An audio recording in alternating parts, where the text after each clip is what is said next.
만약 우리가요, 창세기 1장에서 시작해서 창세기를 읽어 나가십니다. 읽어 나가는데, 만약 창세기 3장을 건너뛰고 빨리 읽어 나간다면 너무나 큰 충격적인 장면을 목격하게 될 것입니다. 창세기 1장과 2장을 보면 거기는요, 이노선스, 무지함, 천진난만함이 있습니다. 그리고 하나님과의 교제가 있습니다. 또 완전한 상태였습니다. 창세기 1장과 2장의 상태는요.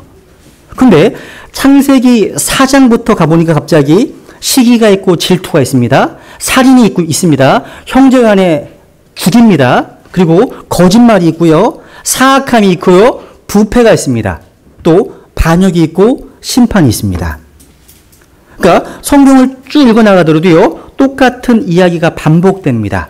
여러분, 창세기 6장 5절에 보면요, 하나님께서 사람의 사악함이 땅에서 크고 또 그의 마음에서 생각하여 상상하는 모든 것이 항상 악할 뿐임을 보시고, 악할 뿐임을 보시고 말씀하고 있습니다. 그러니까 창세기 3장을 지나서는 계속 죄가 반복되는 역사를 보게 돼. 이것이 인류의 역사입니다. 우리 인간의 역사입니다. 그렇다면 도대체 이 끔찍한 죄가 어떻게 또 어디에서 들어왔단 말입니까? 이 성경 전체를 풀어주는 키, 열쇠가 바로 창세기 3장입니다. 이 한 장을 빼버리면 성경은 그야말로 신비로 남게 될 것입니다. 창세기 3장에서 우리는요, 인간의 시험과 타락에 대해서 사실을 기록하고 있습니다. 만약에 창세기 3장에 정보가 없다면 하나님의 말씀이 이해할 길이 없을 겁니다. 우리 인간의 역사도 이해할 길이 없게 될 것입니다. 여러분, 창세기 3장은요, 역사의 처음에 인간이 어떻게 타락했는지 그 모습을 보여주고 있습니다. 3장 1절에 보니까 뱀으로 나타난 사탄의 출현으로 인해서 인간의 타락이 시작되는 것을 알 수 있습니다. 여기 보시면 재밌습니다. 1절에 보시면 이제 뱀은 주 하나님께서 만드신 들의 어떠한 짐승보다 더 간교하더라. 그가 여자에게 이르되. 이렇게 인간의 타락의 장면을 보도하기 시작합니다. 잘 보세요. 이제, now 있습니다. now가 있죠. The serpent was도 있죠. was. now와 was를 잘 보세요. 이제와 하더라. 두 단어가 나란히 놓여 있네요. 이상한 문장이에요. 왜요? now라는 단어는 현재입니다. 현재. was는요, 과거의 과거. 그러니까 문법적으로 좀 기이한 조합입니다. 이 내용이요. 성령님께서 이 두 단어들을 선택하신 이유는요, 사탄은 변화하지 않았다. 사탄은 바뀌지 않았다. 있는 그대로임을 깨닫게 하시기 위함입니다. 이 독특한 두 단어의 조합으로 인해서요, 우리는 마귀의 방법과 계략이 결코 변하지 않았음을 배워야만 합니다. 마귀는 공격 방식을 바꾸지 않습니다. 그럴 필요가 없습니다. 첫 번째 사람 아담을 6,000년 전에 파멸로 이끌었던 그 방법은 오늘날 모든 아담의 후손들에게도 계속 사용되고 있습니다. 그래서 우리 믿는 자들에게 속지 말라 명령하십니다. 또 마귀에게 틈을 주지 말라 이런 명령이 주어져 있는 겁니다. 이 뱀이 직접 인간의 타락의 원인으로 등장하는 겁니다. 그런데 여러분, 창세기 3장만 보면요, 이 뱀이 누구인지 어떻게 존재하게 되었는지를 밝히는 데는 관심이 없어요. 물론 우리 계시록을 통해서 이 뱀이 누군지 알 수 있습니다. 그죠? 근데 창세기 이 본문의 1차적 관심이 뭐냐면 인간이 타락하게 된 과정과 그 결과를 보여주고자 하는 거예요. 여러분, 오늘날 자유주의 신학자들이 있어요. 이분들은요, 그동안 이 뱀을 우화적인 존재로 해석하려고 시도했습니다. 뱀만이 아니에요. 에덴 동산, 선악과 이런 나무도 다 이솝 우화에 나오는 정도, 이야기 정도를 해석했습니다. 로마 캐톨릭도 마찬가지예요. 교황도 이렇게 얘기했죠. 프랑스 교황이요. 제네론과 빅뱅이 맞다고요. 하면서 창세기의 사건들을 역사적 사실로 보지 않습니다. 비유라고 선포했습니다. 그러한 관점으로 인해서요, 이들은요, 인간 타락의 역사성을 부인하는 결과를 초래하게 되었습니다. 여러분, 생각해 보세요. 만약 우리 인간의 타락의 사건을 이솝우화에 나오는 정도고 그런 이야기라고 여기면 타락 사건의 역사성을 부인하는 거죠. 이것은 우화적인 것이고 신화적인 하나의 사건에 불과하다. 이렇게 말합니다. 또한 타락에 빠진 인간을 구원하기 위해서 하나님께서 예수 그리스도를 보내셨습니다. 그분께서 우리의 범법과 죄를 담당하시고 십자가에서 죽으셨다는 그 구속의 사건도 부인되는 결과를 초래하는 겁니다. 다 연관되어 있거든요. 이해가 가세요? 무슨 얘기인지? 하지만 우리 성경 신자들은 항상 그러했던 것처럼 이 창세기 기사를 철저하게 문자적으로 역사적으로 받아들입니다. 여러분, 창세기 또한 그렇게 기술하고 있습니다. 예를 들어서 창세기 2장 10절부터 보시면요, 에덴 동산과 에덴 동산에서 나오는 강들에 대한 묘사가 나와요. 보시면 강 하나가 에덴에서 나왔습니다 하면서 첫째 강의 이름은 비손강, 기흔강, 히데겔강, 유프라테스강이 있습니다. 만약 여러분 창세기 기자가요, 이솝우화의 어떤 이야기를 기록하는 마음으로 창세기를 기록했다면 에덴 동산에 대한 묘사, 에덴 동산에서 갈라져 나온 네 부류의 강, 기류를 기록할 때 이렇게 정확성을 기할 필요가 있었겠습니까? 아니라는 거죠. 그냥 옛날에 뱀이 하나 있었는데요, 이렇게 나오는 거예요. 이렇게. 그죠? 근데 에덴 동산에서 나온 강들의 이름을 기록할 때 얼마나 정밀을 기하고자 하는 역사적 의도를 가지고 기록한 겁니다. 이 말씀을요. 이 강들은 다 우리가 역사적으로 확인하는 것은 어렵지만 적어도 한 강은 그때부터 지금까지 계속해서 그 이름을 유지하고 있습니다. 아마 여러분이 아는 강 하나가 있을 겁니다. 어떤 강입니까? 유프라테스 강입니다. 돌머리가 아닌 이상 학창 시절에요, 지리 시간에 배운 이 강에 대한 기억은 아마 남아있을 겁니다. 사실 여러분, 다른 강들도 고고학자들이 이미 역사적인 근원을 추적해서 확인해 놨습니다. 현재 실제로요. 실제 에덴이라고 하는 큰 지역입니다. 거기에 에덴 동산이 동쪽에 있었습니다. 여러분, 에덴 동산이 큰 게 에덴 동산이 아니에요. 에덴이라는 시티 안에 동산이 있었으면 동쪽에 있었다는 거예요. 근데 어느 지역에서 이렇게 티그리스강, 유프라테스강, 또 기흔강, 또 뭐 기흔강, 비손강 이렇게 있었다는 거죠. 그죠? 여러분, 상당히 역사적인 방법으로 그리고 문자적인 방법으로 창세기 기사가 기록되고 있다는 사실, 이걸 관가해서는 안 됩니다. 그냥 뱀 사건 하나 가지고 이거 혹시 우아하냐? 생각하면 안 된다는 거죠. 혹시 그런 분들이 있는 것 같아서 말씀드리는 겁니다. 그러면 이 뱀은 도대체 어떤 존재였을까요? 이 뱀은요, 우리가 요한계시록을 통해서 그 답을 찾게 됩니다. 계시록 12장 9절에 보시면, 계시록 12장 9절 우리 같이 읽겠습니다. 시작. 그 큰 용,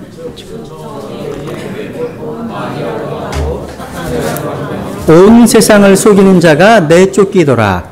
그가 땅으로 내쫓기니 그의 천사들도 그와 함께 내쫓기니라. 큰 용이네요. 근데 저 옛뱀, 창세기 3장의 옛뱀은 큰 용인데 얘가 누구예요? 마귀이고 사탄이고 온 세상을 속이는 자입니다. 사도 요한은 이 뱀의 정체를 분명히 밝혀주고 있습니다. 비슷한 내용이 계시록 20장 1절도 나와요. 보시면 마귀요 사탄인 그 용 곧 저 옛뱀을 붙잡으니라 말씀하고 있죠. 우리는 이 뱀의 정체가 마귀요 사탄임을 알 수 있습니다. 그 존재가 뱀을 이용해서 처음 사람 아담과 에본에게 접근한 겁니다. 그래서 창세기 3장 1절에 그 뱀은요, 그냥 스네이크 그런 뱀이 아니라 정관사 더가 붙은 더 서프런트입니다. 다른 단어예요. 그 뱀은 바로 사탄과 마귀가 특별히 이용했던 뱀입니다. 그 뱀을 이용해서 접근한 거예요. 왜 하필이면 마귀가 뱀을 이용했을까요? 아마 뱀이요, 본래는 하나님이 지으신 창조물 가운데 가장 아름다웠고 지혜로운 창조물이었기 때문일 겁니다. 아마도. 여러분, 우리는 창세기 3장 1절에서 이제 뱀은 주 하나님께서 만드신 들의 어떠한 짐승보다 더 간교하더라 되어 있죠. 여러분, 뱀이 지금 왜 기어다니고 있을까? 왜 기어다니고 있죠? 창세기 3장에서 심판을 받고 난 다음에 뱀이 땅을 기게 됐습니다. 원래. 그건 무슨 얘기예요? 그러니까 심판받기 전, 타락하기 이전에 뱀은 아마 걸어다녔을 가능성이 있어요. 날아다녔든지. 몰라요. 그래서 날아다니는 뱀이 성경에 또 나와요. 그래서 누가 그림을 그렸는데 괜찮았어요. 뱀인데 사람처럼 돼 있어요. 약간. 많이 들었습니다. 그죠? 뱀. 그러니까 만약 인간이 타락하지 않았다면 아마도 여기 계신 자매님들이 가장 좋아하는 애완용 동물이 아마 뱀이었을 가능성이 많습니다. 뱀. 생각해 보세요. 자매님들이 시장 다니실 때 장바구니에 뱀 한 마리씩을 다 집어넣고 다니십니다. 그래서 아주 친하게 지냈을 가능성도 충분히 있습니다. 생각만 해도 환상적이지 않으십니까? 그죠? 지금이야 그렇지만, 그죠? 근데 왜 그렇게 뱀을 징그럽고 무섭게 생각하고 피하게 다녔을까요? 타락의 결과입니다. 근데 여러분, 창세기 3장에서는 이 마귀의 기원을 밝히는 데 있지 않습니다. 관심이요. 거기 있지 않습니다. 이미 존재하는 사탄과 마귀가 어떻게 인간의 타락에 영향을 끼쳤는가를 가르치고 하는 겁니다. 이 마귀의 기원에 대해서는요, 신학원 강의를 참조하시면 되고요. 그러니까 이미 존재한 사탄이 뱀을 통해서 인간의 타락에 어떠한 영향을 끼쳐왔는지를 한번 초점을 두고 말씀을 정원하겠습니다. 여러분, 사탄의 영향으로 처음 인간이요, 어떠한 단계로 타락하고 있습니까? 여기서 우리는요, 인간이 어떻게 타락하는지 그 모습을 단계별로 볼 수 있습니다. 우리가 결코 잊지 말아야 될 사실은요, 인간의 타락은요, 한마디로 하나님의 말씀을 잘못 다루는 데서 빚어진 직접적인 결과였습니다. 항상 그렇습니다. 첫 번째 단계입니다. 이제 네 단계를 보겠습니다. 첫 번째 단계. 첫 번째 단계는 하나님의 말씀을 의심하는 겁니다. 의심하는 거예요. 인간이 타락할 때 맨 처음 그 마음속에서 이루어지는 작업은 하나님의 말씀을 의심하는 겁니다. 사탄이 그 일을 하게 합니다. 1절을 다시 읽어보면요. 다시 읽어보겠습니다. 시작. 이제 뱀은 주 하나님께서 만드신 들의 어떠한 짐승보다 더 간교하더라. 그가 여자에게 이르되 참으로 하나님께서 말씀하시기를 너희는 동산의 모든 나무에서 나는 것을 먹지 말라 하시더냐? 야, 지금 뱀이 뭘 물은 겁니다, 여자한테? 그쵸? 물음표로 다가옵니다. 마귀가. 물음표로요. 질문, 설문조사. 오늘날 많은 이단들이 설문조사한다고 다닙니다. 띵동, 띵동. 어디서 오셨어요? 아, 설문조사로 나왔는데요. 이단이시죠? 제가, 안성에서 오셨습니까? 내가 그러면 깜짝 놀래요. 그러니까 이단들이요, 혼자 있는, 이브에게 다가왔잖아요. 혼자 있는 집에 있는 여자들에게 다가옵니다. 질문으로 다가온다는 거죠. 이게 마귀적인 거예요. 마귀적입니다. 여기서 우리는 우선 보세요. 마귀의 목표 하나를 발견할 수 있습니다. 마귀의 목표 하나는 궁극적으로 우리가 믿고 있는 하나님, 그 하나님의 이미지를 아주 안 좋게, 잔인하게 그리고자 하는 것입니다. 사탄이요, 첫사람 아담을 유혹하면서 하나님은 마치 동산의 모든 열매를 하나도 먹지 못하게 만드신 분 것처럼 얘기를 합니다. 다시 보세요. 뱀이 간교한 뱀이 얘기합니다. 참으로 하나님께서 말씀하시기를 너희는 동산의 모든 나무에 사는 것을 먹지 말라 하시더냐? 느끼세요? 무슨 얘기인지? 사탄은요, 하나님을 먹는 즐거움, 뭔가 소유할 수 있는 즐거움을 완전히 제한하시는 분으로 묘사합니다. 이것은 사탄의 거짓말입니다. 거짓말이에요. 하나님은 네가 누리는 모든 즐거움을 앗아가신다. 하나님 믿는 것, 예수 그리스도를 따르는 것은 별로 이득이 남지 않는 일일 뿐으로 너를 더욱 비참하게 만들 거야. 이런 얘기예요. 지금도 이런 사탄의 거짓말에 얼마나 많은 사람들이 속고 있는지 몰라요. 속으시면 안 됩니다. 누군가 이렇게 말했습니다. 마귀가 사람들에게 심어주는 하나님의 이미지는 하늘에서 인간을 내려다보면서 사람이 뭔가를 즐기려고 하면 쫓아가서 그 즐거움을 다 빼앗아 버리고 방해하는 심술궂은 할아버지이다. 이렇게 얘기했습니다. 아닙니다. 아니죠. 제가 커피를 마셔요. 마시는데 마음에 갈등이 생겨요. 마음에 브레이크가 걸려요. 왜요? 내가 원하는 못하게 하시기 때문에? 누구를 위해서? 나를 위해서 못하게 하시는 거예요. 그거는요? 아니자는 거죠? 하나님은 어떠신 분이세요? 성경이 모사 하나님은 이런 분이십니다. 보세요. 읽어보세요. 야고보서 17절 시작. 모든 좋은 선물과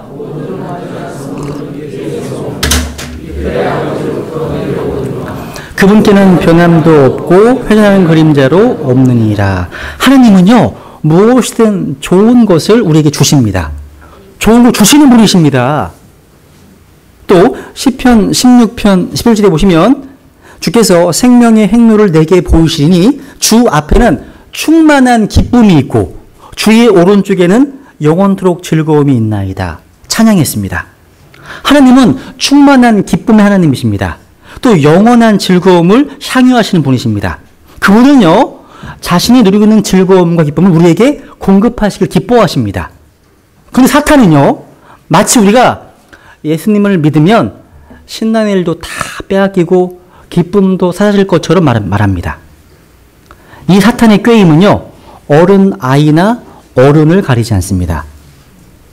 아이들이 그래요. 아이들이 천국 가면 뭐가 재밌냐고, 하나님께 예배만 드리지 않냐고, 찬양만 하지 않냐고, 천국에 게임이 있냐고 막 얘기할 수 있잖아요. 그렇게 말할 수 있지 않습니까?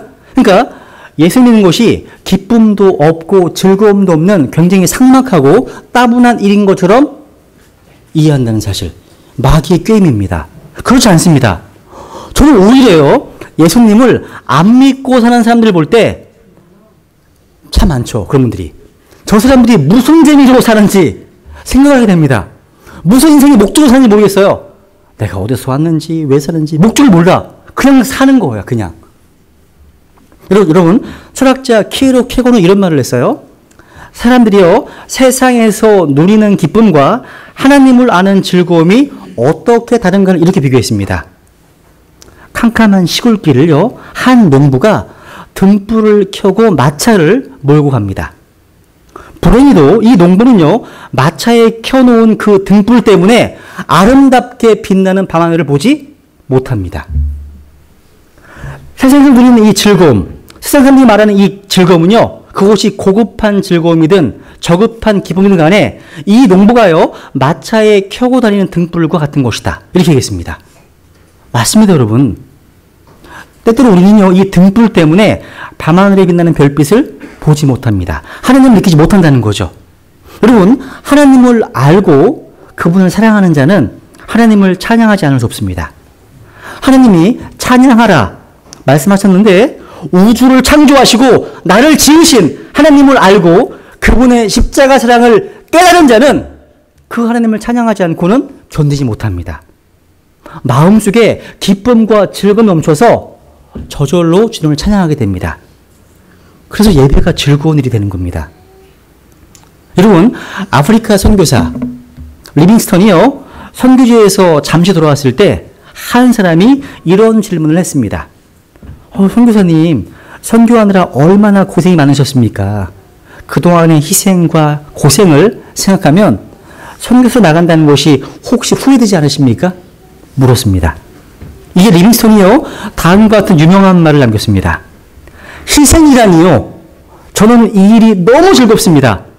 선교사역이 내게는 최고로 기쁜 일입니다. 제발 내 선교사역에 희생이라는 말을 쓰지 말아 주십시오. 저 역시요, 예수님을 믿고 복음을 전하고 이 생명의 말씀을 전하는 그 삶이 말할 수 없이 기쁘고 즐거운 일이라고 고백할 수 있습니다. 이 기쁜 일에 많은 이들이 일어났으면 좋겠습니다. 사탄은요, 우리들이 교회에 다니는 것이 지루해, 재미없어, 이 생각하게 만든다는 거죠. 어린아이도 어른도요, 그 속임수에 빠져서 주일날 하루 교회에 나오는데 애를 먹습니다. 그나마 겨우 예배에만 참석합니다. 그래서 교회는 이런 문제를 해결하기 위해서 재미있는 프로그램을 개발해야 한다고 입을 모아 외칩니다. 오늘날 많은 교회 교육 담당자들이 그렇게 주장합니다. 물론 일리 있는 말이에요. 근데 우리가 기발한 프로그램을 가지고 주일학교 학생들을 즐겁게 하려면 한도 끝도 없습니다. 저는 이것이 문제 해결이 아니라고 믿습니다. 재미있는 프로그램이 기쁨의 근원이 될 수 없기 때문입니다. 그보다 우리 아이들이 하나님을 즐길 수 있는 신앙을 심어주는 것이 더욱 시급한 일입니다. 예배가 좀 흥분되는 일. 여러분 어떠세요? 어른들은 어떠십니까? 예배에 오실 때 매너리즘에 빠져서 오늘도 가는 날이지. 이렇게 오세요? 뭔가 하나님의 임재하심을 기대하며 오십니까? 아니라면 우리 아이들이 흥분할 수 있겠습니까? 복음으로도 마찬가지 아니에요. 내가 기쁨과 즐거움 가운데 예수님 믿으니까 좋더라고 막 입에 침을 튀게 가면서 할 때 하고 그런 게 없어. 예수님 믿으면 좋아. 믿어봐. 이거하고 너무 다른 거예요. 다릅니다. 예배도 마찬가지예요. 우리가요 예배가 신나고 흥분되지 않더라도 하나님을 예배할 수 있다는 사실만으로도 감격할 수 있는 믿음이 중요합니다. 그렇지 못한 나라가 전 세계에서 무려 80개국입니다. 80개국. 종교의 자유가 허락되지 않았습니다. 얼마나 감사한 일입니까, 여러분? 우리는 언제 어디서나 주님을 즐거워할 수 있어야 됩니다. 우리가 하나님을 진정으로 알고 주님을 섬기는 데서 오는 즐거움을 깨닫는다면 사탄이 어떠한 거짓말을 해도 넘어가지 않을 겁니다. 하나님을 바르게 안다면. 왜? 주님을 기뻐하는 것이 너의 힘이기 때문입니다. 사실 여러분, 하나님의 본래 의도는 무엇이었습니까? 동산 모든 나무 열매를 마음대로 먹으라는 거였습니다. 즐기게 하는 것이었습니다. 근데 사탄은요, 우리로 하여금 우리의 모든 일에 사사건건 나서시면서 아무것도 못하도록 간섭하시는 하나님을 생각하게 만든다는 거예요. 그렇게 해서 우리 안에 있는 하나님에 대한 경외심, 하나님 말씀에 대한 경외심을 빼앗으려고 시도하는 것입니다. 여러분, 사탄은 아주 지혜롭습니다. 간교합니다. 첫사람 아담과 이브 중에서 마귀가 누구에게 먼저 접근했습니까? 이브에게였습니다. 이브에게. 만약에 마귀가요, 저희 집을 공격하는 생각해 보세요. 저에게 다가올 것 같으세요? 저희 자매에게 다가올 것 같으십니까? 아니야, 자매가 많듯이. 우리 아이들이 다가올 것 같습니까? 아이들이죠. 그러니까 사탄이 간파하게 아담과 이브 중에서 이브가 훨씬 더 공략하기 쉬운 존재라고 생각했을 겁니다. 왜 그랬을까요? 여자 약하기 때문입니까? 그럴 수도 있지만 본래 창세기 2장에 보세요. 적겠습니다. 2장 16, 17절 시작. 주 하나님께서 남자에게 명령하여 이르시되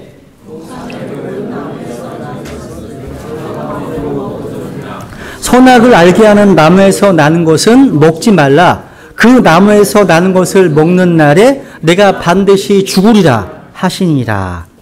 이 말씀을 누구에게 하셨습니까? 누구에게? 남자에게입니다. 남자에게. 포인트가. 아담은 직접 그 말씀을 하나님께 들었습니다. 직접. 이분은요, 간접적으로 들었을 것입니다. 여러분, 말이 한 다리만 건너면 그 말씀에 대한 진지함이 약화됩니다. 그죠? 그러니까 사탄은요, 이브 쪽을 노린 겁니다. 여러분, 우리 아이들도 마찬가지예요. 부모님으로부터 또 성경 교사로부터 말씀을 듣는 것도 중요하고 필요한 일입니다. 근데 가장 시급한 일은 우리 아이들 본인 스스로가 직접 성경을 통해서 말씀을 듣는 겁니다. 뭐 카더라 하는 것이 아니라 주님께서 이렇게 말씀하시니라. 고백할 수 있어야 됩니다. 그걸 기도해야 됩니다. 여러분, 사탄은요, 약점을 노리는 존재예요. 그래서 바울 사도가 에베소 교회에 말씀하잖아요. 마귀에게 틈을 주지 말라. 마귀는요, 틈을 노립니다. 그래서 우리가 약점을 보여주는 순간 기막히게 그 약점을 간파하고 우리에게 접근해 옵니다. 궁극적으로 하나님의 말씀을 의심하게 하는 것입니다. 의심하게 하는 거예요. 여러분, 우리가 하나님의 말씀을 굳게 붙잡고 있는 한 결코 타락할 수 없다는 것을 사탄은 알고 있습니다. 그래서 우리 마음이요, 말씀에서 떠나지 않는 한 우리를 공략할 수 없다는 것을 알고 있는 사탄은요, 먼저 말씀의 권위에 대한 공격을 시도하는 겁니다. 지나간 교회세를 통해서 볼 때 마귀의 가장 치열한 공격은 교회 밖에 있었던 것이 아니에요. 교회 안에서 신학자들, 이런 신학자들을 통해서, 동원해서, 목자들을 동원해서, 또 원문평학자들을 동원해서 하나님의 말씀의 권위, 즉 킹제임스 성경의 권위를 공격하는 데서부터 마귀의 역사는 계속되어 왔습니다. 이 역사입니다. 21세 가장 치열한 영적 전쟁이 뭔지 아십니까? 성경의 권위에 대한 거예요, 지금은. 권위에 대한 겁니다. 우리가 이 말씀을 굳게 붙잡고 있는 한 우리는 죄 속에 빠질 수 없습니다. 또 오늘 한 개인이 타락할 때도 마귀가 슬며시 다가와서 하나님의 말씀에 대한 우리의 신뢰를 흔들어 놓기 시작합니다. 그래야만 타락시킬 수 있거든요. 그래야만. 그래서 하나님의 말씀을 의심하게 하는 겁니다. 두 번째 단계. 타락의 두 번째 단계는 하나님의 말씀을 왜곡시키는 겁니다. 여러분, 첫 번째 단계와 두 번째 단계는 거의 동시적으로 일어날 수 있습니다. 말씀을 의심케 하고 동시에 말씀을 왜곡시켜버립니다. 에덴 동산의 비극은요, 이브 여인이 사탄에게 반응을 하는 데서부터 시작됩니다. 일기를 보면 일단 사탄이요, 여자에게 접근했습니다. 그죠? 그리고 말을 걸었습니다. 이렇게 물었습니다. 참으로 하나님께서 말씀하시기를 너희는 동산의 모든 나무에서 나는 것을 먹지 말라 하시더냐? 다가왔습니다. 이렇게 다가왔습니다. 말을 걸었습니다. 그런데 여자가 반응을 시작했습니다. 여자가 뱀에게 이르되, 이게 여기부터 문제가 있는 거예요. 여기부터요. 반응하지 않아야 되는 거예요. 아니면 yes or no로 답변하면 끝나요. 여러분, 죄를 이기는 가장 좋은 방법, 타락을 예방하는 가장 좋은 방법은 뭔지 아세요? 죄를 지으리래 아예 반응을 하지 않는 겁니다. 길거리에서 이 사람들이 전도하잖아요. 막 묻습니다. 그때 무반응하시면 돼요. 무반응하시면 됩니다. 쳐다보지도 말고 그냥 지나가면 돼요. 여러분, 쓱 한번 쳐다보고 째려보기 시작할 때부터 비극이 시작됩니다. 하면서 얘기 시작하는 거예요. 특히 초신자들은 더욱 그렇습니다. 마귀와 마귀의 사역자들과는 대화를 시도해서는 안 돼요. 피하세요. 피해보세요. 근데 이 처음 사람 이브는요, 반응을 시작하면서부터 서서히 하나님께서 본래 주셨던 말씀을 왜곡하기 시작합니다. 3절에서 이 왜곡의 양상을 볼 수 있습니다. 읽어볼까요? 시작. 우리가 동산의 나무들의 열매는 먹어도 되나 동산의 한가운데 있는 나무의 열매에 관하여는 하나님께서 이르시되 너희는 그것을 먹지도 말고 만지지도 말라 너희가 죽을까 염려하느라 하셨느니라 하매. 지금 하나님이 창세기 2장에서 본래 하신 말씀과 많이 달라졌죠. 첨가한 것이 있고 뺀 게 있습니다. 아예 변경신 것도 있습니다. 우선 첨가한 게 뭐예요? 만지지도 말라. 하나님 얘기 안 하셨습니다, 이거. 그러면서 하신 적이 없습니다. 그러니까 좋은 것 근처에 가지도 못하게 하신 하나님으로 사탄이 하나님의 이미지를 왜곡시킨 겁니다. 그 다음에 또 뺀 게 있죠. 뭘 뺐습니까? 동산 나무들의 열매는 먹어도 앞에 마음대로 프리리 값없이 이 단어를 삭제했습니다. 하나님이 본래 하신 말 빼버렸습니다. 그 다음에 뭘 명령시켰습니까? 하나님은 내가 반드시 죽으리라 하셨거든요. 여기는 어떻게 말합니까? 너희가 죽을까 염려하느라 이렇게 얘기했습니다. 변경시켰습니다.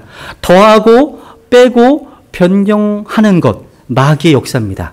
성경 문제 연결되어 있죠. 다 그죠? 더하고 빼고 변개시키는 것. 근데 이 마귀의 수작에 이브가 말려 들어갑니다. 오늘도 마찬가지예요. 누군가 원어를 가지고 킹제임스 성경을 변경하려고 할 때 그들을 피해야 됩니다. 또 하나님의 말씀 하나하나가 중요한 게 아니고 그냥 핵심 메시지만 이해하면 돼. 조심하셔야 됩니다. 말씀이 중요합니다. 말씀이 중요한 거예요. 이런 잘못된 생각이 에덴에서의 비참한 운명을 가져왔다는 것입니다. 이처럼 인간의 타락은요, 하나님의 말씀들을 존중하고 믿는 것에 실패했기 때문에 발생한 겁니다. 그렇기 때문에 주님의 말씀들에 더하거나 빼는 사람은 그가 누가 됐든 간에 조심하셔야 됩니다. 피하셔야 됩니다. 그런 자는 여러분을 미혹해서 타락으로 인도하는 마귀의 사역자이기 때문입니다. 따라서 우리는요, 죄에 관한 한, 또 타락에 관한 한 그 기회를요, 처음부터 아예 거부하는 게 중요해요. 처음부터요.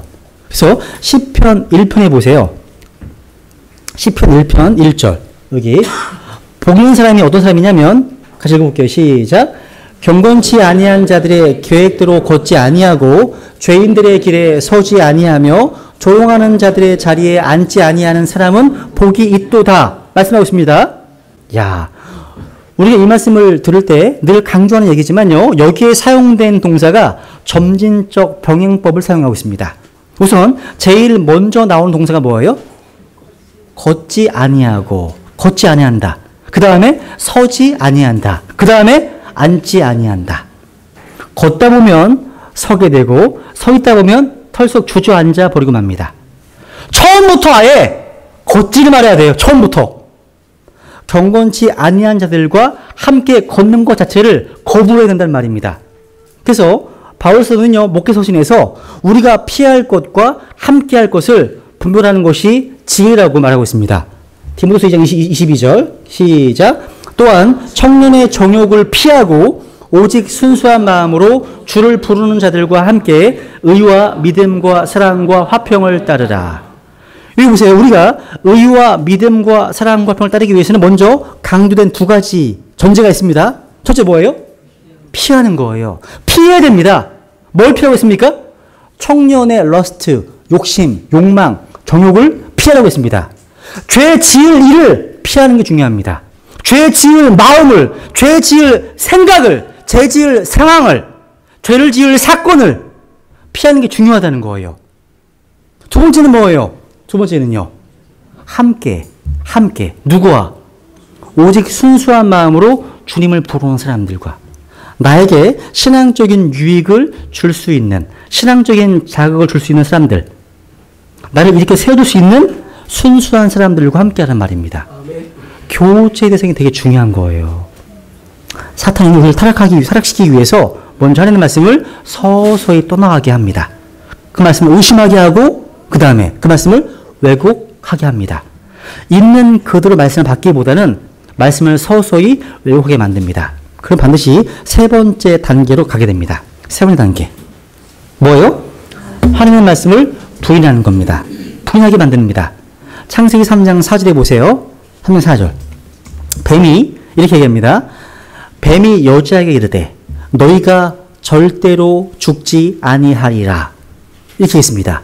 여러분, 창세기 2장에서 하나님은 어떻게 말씀하셨습니까? 내가 반드시 죽으리라 말씀하셨죠. 근데 뱀은요, 절대로 죽지 아니하리라. 뱀은 하나님의 말씀을 정면으로 부인합니다. 만약에 처음에요, 참으로 하나님께서 그렇게 말씀하시더냐? 하면서 수작을 걸다가 이제는 이브가 자기 소나기 안에 들어왔다는 것을 파악한 나머지 아주 담대하게 여인에게 선포합니다. 너희가 절대 죽지 않겠다. 처음부터 이렇게 나왔다면, 야, 사탄아, 거짓말하지 마. 이렇게 말했을 겁니다, 아마. 처음부터. 근데 마침내 사탄이 이브에게 너희가 절대로 죽지 아니하리라. 이게 담대하게 거짓말을 진리로 포장해서 선포했습니다. 그래서 요한복음 8장 44절에 보시면 예수님이 사탄의 정체를 폭로하시면서 이렇게 말씀하셨습니다. 읽겠습니다. 시작. 너희는 너희 아비 마귀에게서 났으므로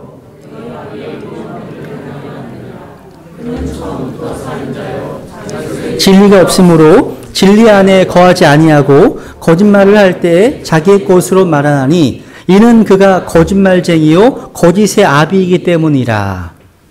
여러분, 우리가 학교 다닐 때 발명의 아버지 누구예요? 그렇죠. 에디슨. 다시네. 교황학의 아버지.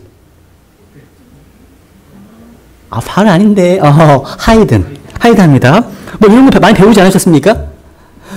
제가 만약에 문교부 교과서 편찬 위원이라면 거기에 반드시 집어넣을 게 하나 있습니다. 거짓의 아버지 사탄. 맞는 얘기예요. 거짓의 아버지 마귀. 사탄은요, 오늘날도 과학의 이름으로 우리에게 접근해서 거짓말을 합니다. 과학! 그럼 우리는 따져보지도 않고 믿습니다. 진화론은 과학이야. 창조론은 종교야. 거짓말. 둘 다 종교입니다. 이론입니다. 이념입니다. 진화론은 한 번도 입증된 적이 없어요. 가설입니다. 그런데 과학이다 하니까 무조건 믿습니다. 우리는 과학의 이름으로 거짓말을 믿고, 철학의 이름으로 거짓말을 믿고, 예술의 이름으로 거짓말을 믿고, 로맨스의 이름으로 거짓말을 믿습니다. 타이타닉, 하잖아요, 막. 이거 은행이죠. 성경적으로 간음이죠. 결혼한 여자가. 그죠? 이것이 음악이 깔리면서, 되게 아름답게 보이잖아요. 거짓말이에요, 이거 거짓말. 속으시면 안 됩니다. 그렇게 로맨스를 추구해봐. 인생 행복할 수 있어. 이렇게 마귀가 속삭입니다. 그런데 로맨스는 순간입니다. 인생 현실이잖아요. 그죠? 그래서 우리에게 아름다움 가져다 주는 대신에 비극을, 쓰라림을 가져다 줍니다. 사탄은 항상 이러한 거짓말로서 오히려 그것을 다른 이름으로 믿도록 만듭니다. 그 사탄의 전략입니다. 바울은 사탄의 전략을 고린도서 11장 3절에서 이렇게 폭로합니다. 같이 읽어보겠습니다. 시작. 그러나 뱀이 자기의 간교함으로 이불을 속인 것 같이 어떤 방법으로든 너희 마음이 그리스도 안에 있는 단순함에서 떠나 부패될까 내가 두려워하노라. 뱀이 이불을 미혹했던 것처럼 지금 현재 마찬가지예요. 지금도 사탄은 저와 여러분이 그리스도 안에 있는 단순함에서 떠나 부패하도록 미혹합니다. 그래서 14절에 보세요. 시작. 그것은 결코 놀랄 일이 아니니 사탄도 자기를 빛의 천사로 가장하느니라 말씀하십니다. 사탄이요, 나는 사탄이야. 그리고 찾아오면 사탄아 물러가라, 물러가라. 그럴 텐데 그게 찾아오지 않습니다. 과학의 이름으로, 철학의 이름으로, 예술의 이름으로 찾아옵니다.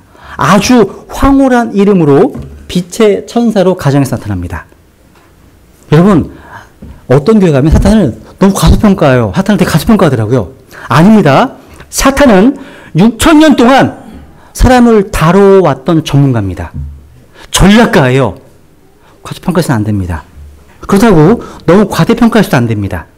만약에 사탄에게 박사 학위를 부여한다면 우리는 그 마귀에게 심리학 박사 학위를 부여해야 옳습니다. 사람은 알아요. 사람의 마음을 기막히게 간파하고 접근하기 때문입니다. 그래서 우리는 하나님 말씀 마침내 정면으로 부인하게 하는 결론을 초래합니다. 여러분, 처음에 사탄은요, 하나님의 선하심을 부인하게 만들었습니다. 하나님이 참으로 동산의 모든 열매를 먹지 말라 하시더냐? 하나님이 선하지 않으신 하나님처럼 말했습니다. 그 다음에 너희가 절대로 죽지 않아. 하나님은 죽으라고 했지만 너는 죽지 않아. 하면서 하나님의 참되심을 부인했습니다. 그래서 신론이 중요한 거예요. 주식신학에서 하나님을 아는 신론이 너무 중요한 거예요. 하나님을 진정으로 아는 만큼 성장한 겁니다. 여러분, 하나님이 너무 작으면 그만큼 성장 못하신 겁니다. 여러분, 처음에 하나님의 선하심을 부인하고 그 다음에 하나님의 진실하심을 부인하게 된 겁니다. 하나님은 반드시 죽으리다. 마귀는 절대 안 죽는다. 둘 중 하나는 거짓말이죠. 다른 것은 같은 것이 아닙니다. 서로 다른 성경이 같을 수는 없습니다. 우리는 그 결과로 우리에게 죽음이 왔습니다. 육체적 죽음뿐만 아니라 영적 죽음도 찾아왔습니다. 주의 말씀은 진리입니다. 사탄은 그 진리를 의심하게 만들었습니다. 하나님의 참되심과 선하심을 부인하고 또 하나님의 말씀을 부인하게 만들었습니다. 마지막, 네 번째 단계는 그 말씀에 불순종하는 겁니다. 창세기 3장 6절의 마지막에 보시면요, 뭐라고 되겠습니까? 쭉 얘기합니다. 읽겠습니다. 시작. 여자가 보니 그 나무가 먹기에 좋고 눈으로 보기에 아름다우며 사람을 지혜롭게 할 만큼 탐스러운 나무이므로 그녀가 그 나무의 열매를 따서 먹고 자기와 함께한 자기 남편에게도 주매 그가 먹으리라. 먹지 말라고 한 것을 드디어 먹었습니다. 불순종이네요. 그죠? 그 누군가 이런 말을 했잖아요. 여자는 유혹에 약하고 남자는 여자 약하다. 진리인 것 같습니다. 그들은 아마 먹으면서도요, 이런 생각 했을 것 같아요. 설마 죽게 하겠어? 이런 말. 그들이요, 불순종의 행위를 하기 전에 이미 그들을 지배했던 것은 이미 불신이었습니다. 이미 하나님을 신뢰하지 못한 겁니다. 그래서 인간의 죄악의 뿌리는 불신이라고 할 수 있어요. 불신. 불순종보다 더 앞서는 것이 불신입니다. 하나님의 선하심을, 하나님의 참되심을 믿지 못했고 마침내 그물을 따먹었습니다. 이때 인간을 타락시키기 위해서 마귀가 사용했던 결정적인 세 가지 무기. 뭐예요? 선악과를 보았을 때 어떻게 느꼈습니까? 먹기에 좋고, 눈으로 보기에 아름다우며 사람을 지혜롭게 할 만큼 탐스러운 나무인지라. 이것이 마귀가 가장 잘 사용하는 세 가지 무기입니다. 지금도 마귀는 똑같은 무기를 사용합니다. 그래서 요한일서 2장에 보시면 읽겠습니다. 시작. 세상이나 세상에 있는 것들을 사랑하지 말라.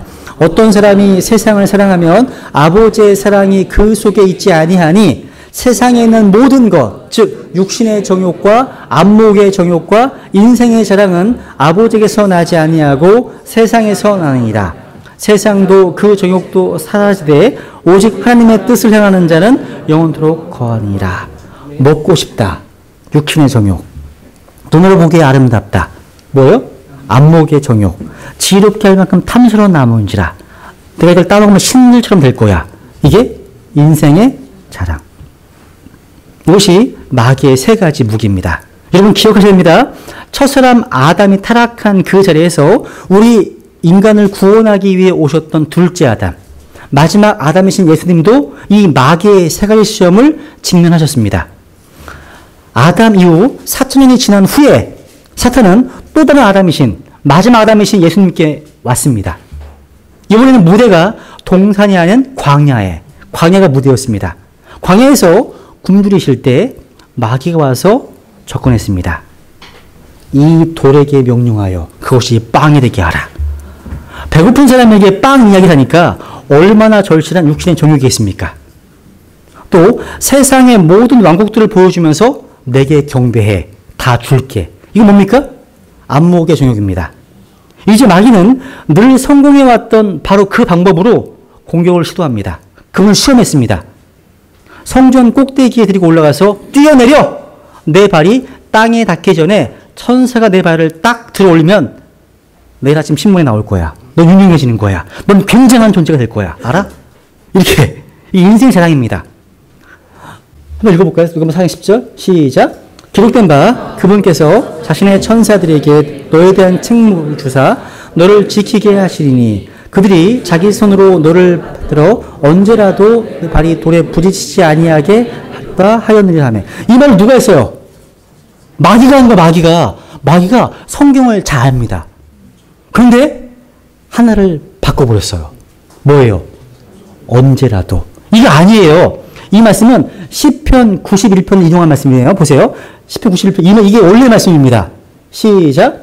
그분께서 천사들에게 너에 대한 책무를 주사 내 모든 길에서 너를 지키게 하시자. 그들이 자기 손으로 너를 받들어 내 발이 돌에 부딪히지 아니하게 하리로다. 내가 사자와 독새를 밟으며 젊은 사자와 용을 발 밑에 짓밟으리로다. 보세요. 원래 말씀은 내 모든 길에서입니다. 그죠? 그럼 이것을 마귀는 요것만 쏙 바꿔버렸습니다. 변개시켰습니다. 이게 마귀의 말이 되는 거예요. At any time으로 바꿨습니다. 아닙니다. 성경은 in all thy ways입니다. 내 모든 길에서입니다. 만약에 언제라도 라는 말이 말대로라면 무슨 일을 하든지 결코 넘어지지 않을 것이라는 뜻이 됩니다. 예수님은 이 말씀을 알고 계셨죠. 그런데 그 시험하는 자를 패퇴시켰습니다. 정확하게 말씀 인용해서. 정확하게 인용하는 게 중요한 거예요. 정확하게. 여러분 마귀가 무모하리만큼 담대해. 뻔뻔합니다. 두려움이 없어요. 뭔지 아세요? 이걸 인용하는데 그 다음을 바로 보세요. 어떤 내용이에요? 그렇죠. 바로 여인의 씨로 오시는 예수님에 의해서 멸망당할 자신의 운명을 다루고 있습니다. 그 다음 구절이.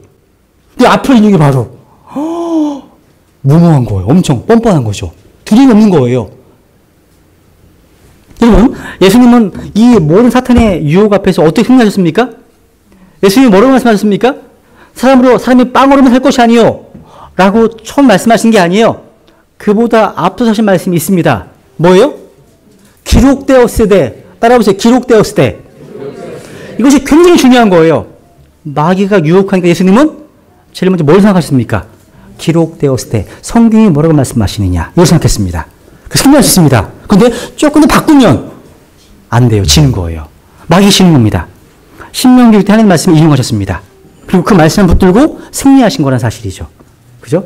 이제 결론을 맺습니다. 여러분, 처음 인간의 타락은 어떻게 시작되었습니까? 말씀을 떠나는 데서부터 시작되었습니다. 타락은요, 하나님의 말씀을 떠나는 데서부터 시작됩니다. 근데 우리가 이 타락의 유혹을 극복하고 우리 삶의 현장에서 승리를 누리기 위해서는 그때나 지금이나 마찬가지입니다.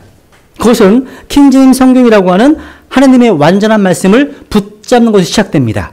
그래서 시편 기자는 이렇게 말했습니다. 시편 110편 9절 시작. 청년이 무엇이 자기 길을 깨끗하게 하리이까 주의 말씀에 따라 자기 길을 조심함으로 하리이다. 여러분, 내가 얼마나 말씀과 가까이 있느냐, 말씀을 얼마나 묵상하느냐, 말씀을 얼마나 마음에 간직하느냐, 또 이 말씀을 얼마나 나의 삶 속에 부단히 적용하기 위해서 애를 쓰느냐 하는 것은 그리스도인의 신앙생활의 성패를 결정하고 또 제자 훈련의 성패를 결정합니다. 이게요. 이 말씀 떠나서는 아무것도 할 수 없습니다. 그 시편이 또 이렇게 얘기하고 있죠. 시작. 내가 주께 죄를 짓지 아니하려고 주의 말씀을 내 마음속에서 숨겼나이다. 타락은 하나님 말씀을 떠나는 데서 시작되고 승리는 하나님 말씀을 붙잡는 데서부터 시작됩니다. 여러분, 어느 쪽에 계십니까? 에덴 동산에서 인간에게 접근했던 이 마귀의 역사는 오늘 우리에게도 동일하게 다가오고 있고 또 다가올 겁니다. 그래서 방심하지 마시고 승리하십시오. 우리 지금 이 시간 하나님 말씀을 기록된 그대로 붙들고 승리할 수 있도록 은혜 풀어달라고 잠깐 기도하겠습니다. 기도하시겠습니다.